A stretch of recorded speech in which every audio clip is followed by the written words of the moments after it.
Get ready for the dictation. 10 seconds. 5 seconds. Start. Mr. Speaker, sir, this kind of resolution is coming for the second time in this House. In the year 1977, a similar resolution was brought before this very House, and the Minister for Law then argued against the resolution, saying that it was not practicable and that it could not be implemented because of the size of this country. He also stated that there were many problems facing the country and that the implementation of such a policy will require large sums of money. He estimated the expenditure at rupees 800 crores for the provision of unemployment allowance. That was the main reason why he rejected the proposal, even though he was sympathetic in his approach to the problem. I think the same reason may be given by the Labour Minister in his reply to the debate. I support this resolution because everyone knows that the problem of unemployment is very great in this country. It is the duty of the government to solve the problem. The government will always say that there are not sufficient resources, and if this responsibility is placed on the government by a suitable amendment to the constitution, the government will have to accept it. In my opinion, if there is a will, there is a way. If the government wants to take this up seriously, I have no doubt it can get the resources necessary for this purpose. In this country, after 35 years of independence, we are not able to solve many of the problems facing the country, and there is great unemployment not only among the educated but also among the uneducated people. The reason is that the education that we are providing in this country is not serving the real purpose. During the British period, the system was introduced and we have not yet changed it to the extent we want.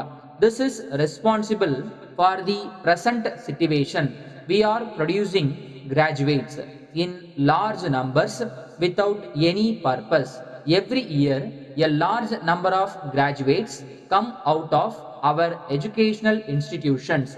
If we go to the villages, we will certainly find that about 20 people out of every 100 are educated. I am sorry to say that they seek employment only as clerks.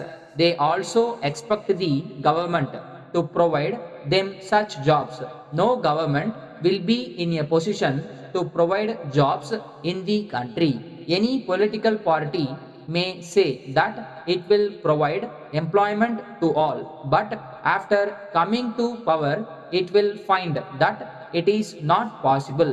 In my opinion, it will be very difficult for any party to provide employment to all the people unless there is a great change in the educational system which was introduced a long time back.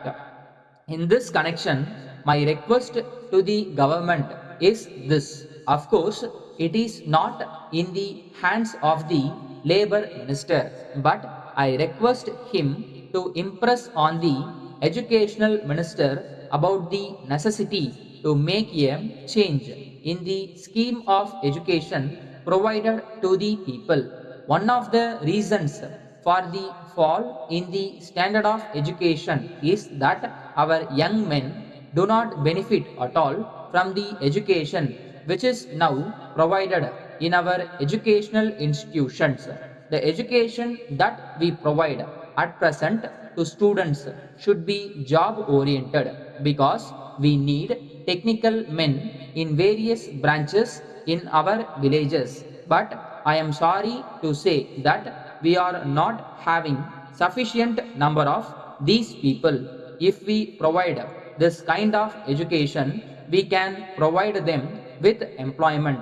Letter dated 20th June 1980 from Kumaran and Sons, Madras, to Messrs. Gopal and Brothers, Madurai.